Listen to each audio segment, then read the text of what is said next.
Real Madrid with that 2-1 lead over Atlético Madrid. And as we can see, I mean, Real Madrid, after winning the first leg in Champions League knockout stages, they advanced from 21 of the last 22 times, Tom. I mean, surely they're the favourites for this one? Of course, this is European royalty. Real Madrid, of course, are the favourites right now.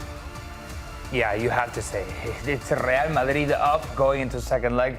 For sure, they're the favourites.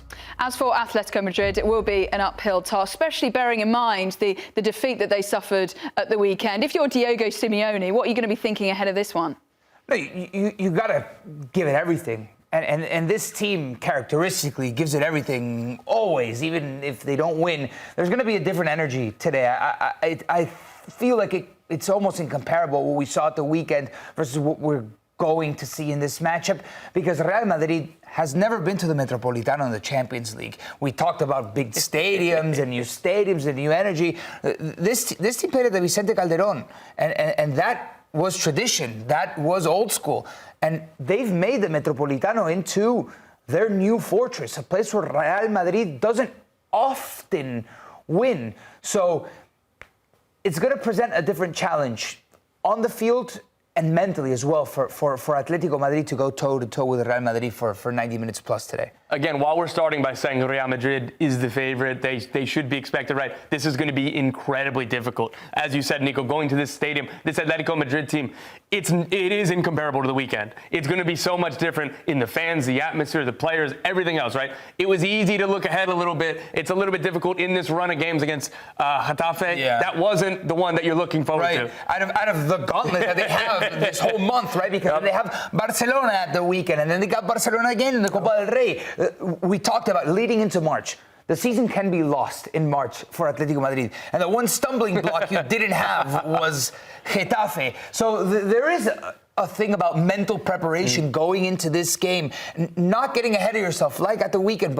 But it's obvious that this is massive for them. And if they're out, how do they respond after an elimination mentally? Yeah, here are the projected lineups for the game. Obviously, there are question marks over Rodrigo de Paul and Clement Lenglet. They are injury doubts for this game. But any question marks around kind of what we've got here?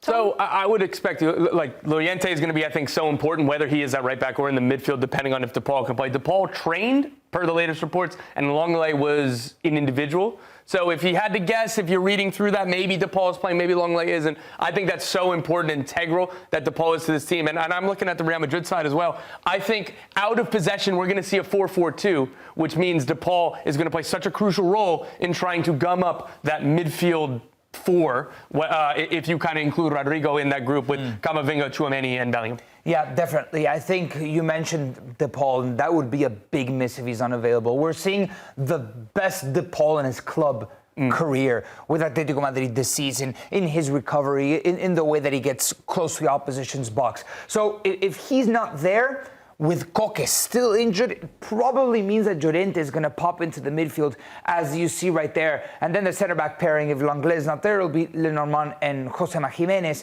which means Molina will be playing right back. But I do think you lose a little bit with Llorente in the middle. Although Cholo Simeone, from his tactical tweaks, tactical adjustments, second half, when he does make subs, he has been putting Llorente in the middle, except in the first leg against Real Madrid. He reverted back to Llorente here out wide, taking out his son, Juliano, and putting Llorente in, because Llorente has a lot of verticality, and sometimes you just need that old school verticality, a winger, a midfielder, a wide player, to get in behind Mendy, to create a little bit of chaos in these areas, because the one that unorganizes everything, in theory, would be Antoine Griezmann, that floats in these areas. Jude Bellingham returns, hopefully, for this second leg. I mean, he did suffer a knock at the weekend, but Carlo Ancelotti said it's not serious. But how key is he going to be tonight in that midfield battle, Tom? He's so important. And again, Atleti are going to try to make the game really difficult for him. They're going to try to take away space. They're going to try to frustrate him.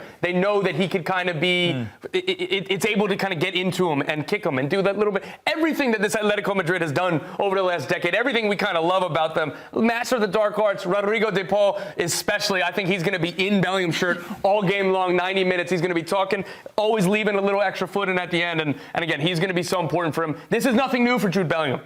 I'm expecting a big game from him. And again, we're talking about this team. Fede Valverde, we talk about him a lot, but my goodness, what a world-class player. Wherever he is, whether he's at right back in the midfield, he's going to be very important as well. I'm almost not worried about Fede Valverde because I know he's going to give you a good performance. Doesn't matter where on the pitch he plays. And we're having this crazy discussion on Champions Club once the first leg finished because there's still no Dani Ceballos, and Real Madrid are going to have to deal with Dani Ceballos for a little while more. Here's where I'm more concerned. This area of the field, is it going to be Modric? Is it going to be Camavinga? How much of that responsibility that Dani Ceballos had in possession and control of the game is Bellingham going to have? And Brahim Diaz did such a fantastic job in the first leg that it had us wondering which absence was felt more, Dani Ceballos's or Jude Bellingham? And the reality of the situation is that overall, Real Madrid didn't have such a comprehensive game.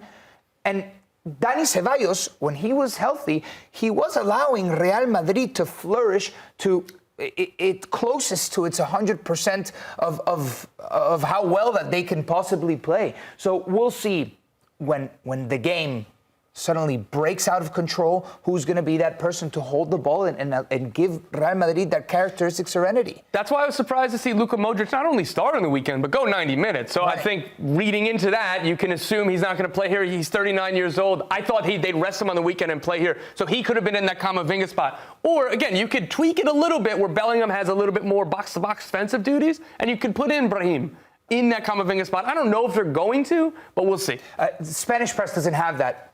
That's not that crazy.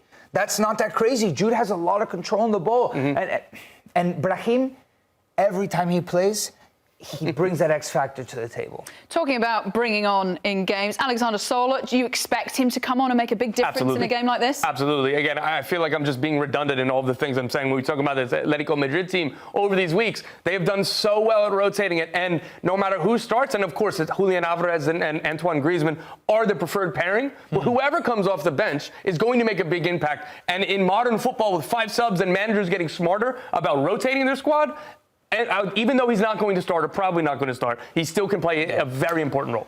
Substitutes for Cholo Simeone are everything. They're the team in Europe's top 5 with the most goals off the bench. And you can tell how Cholo Simeone's hand plays into this game, because although sometimes they're anticipated because he makes the same type of substitution, he has tactical variations that change games. And Sørloth is a big part of that. And Ángel Correa, as well, depending if he comes on for a Griezmann or for Giuliano. There are so many tweaks that Cholo can make that often get the job done. Just quickly, from one of you, both of you rather, who's winning this game and going through? Nico? For me, Atlético Madrid. I have faith that Cholo has the tools to turn this one around. It's the unpopular opinion, but in the Metropolitano, who knows? I like that. I think that they have an excellent chance. They're not favorites. I'm going to be boring. I'm going to say Real Madrid because of all of those stars, because it's a European night, and that's when this team comes alive. What Mbappe and Vini did on the weekend in moments, that's all it takes in a Champions League night.